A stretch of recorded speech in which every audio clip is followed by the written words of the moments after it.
నీలాగా పూటకొక పార్టీ పూటకో నిమిషం మారే బ్రోకర్వి నువ్వు. ఇలా కంచెలేసి ఇలా మీరు నన్ను ఆపిర్రు, పర్వాలేదు. యావత్ తెలంగాణ ప్రజలు మొత్తం కూడా చూస్తూ ఉన్నారు. ఇలా మీరు బీఆర్ఎస్ పార్టీయా కాదా అనేది మొత్తం ప్రజలు చూస్తూ ఉన్నారు. మీరు వాడే భాష షేర్లింగంపల్లి ప్రజలు మొత్తం కూడా చూస్తూ ఉన్నారు. ఇంకోటి కూడా చెప్తున్నా మిస్టర్ గాంధీ గారు, నేను ప్యూర్ తెలంగాణ గడ్డ మీద పుట్టిన బిడ్డని. ఏడు నుంచో వచ్చి మా గడ్డ మీద కూర్చొని నువ్వు సవాల్ విసురితే చూసుకుంటా ఊకోనికే ఇక్కడ భయపడతామనుకున్నావా ఏంది బిడ్డ? ఇవాళ కేసీఆర్ గారి నాయకత్వంలో నిన్న నేను పొద్దున్నే కేటీఆర్ గారితో హరీష్ రావు గారితో ఫోన్ మాట్లాడి పర్మిషన్ తీసుకొని మరీ చెప్తా ఉన్నాను. రేపు పొద్దున 11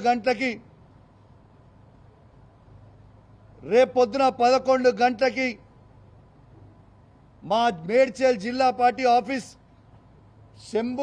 శంబీర్పూర్ రాజు గారి నాయకత్వంలో ఆడి నుంచి మేమందరం కలిసి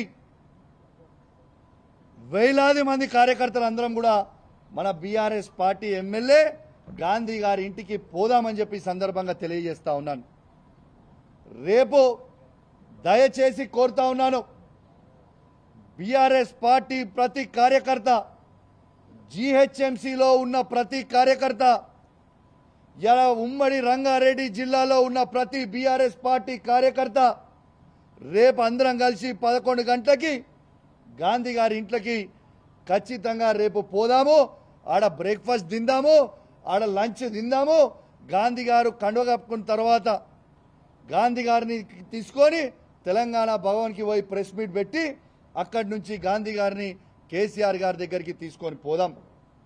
స్వాగతం పలుకుదాం. దయచేసి కేసీఆర్ గారి మీద ఉన్న అభిమానం ఉన్న ప్రతి కార్యకర్త, కేటీఆర్ గారి మీద అభిమానం ఉన్న ప్రతి కార్యకర్త, హరీష్ రావు గారి మీద అభిమానం ఉన్న ప్రతి కార్యకర్త అందరం కూడా పెద్ద ఎత్తున రేపాడికి పోదామని చెప్పి సందర్భంగా తెలియజేస్తా ఉన్నాను.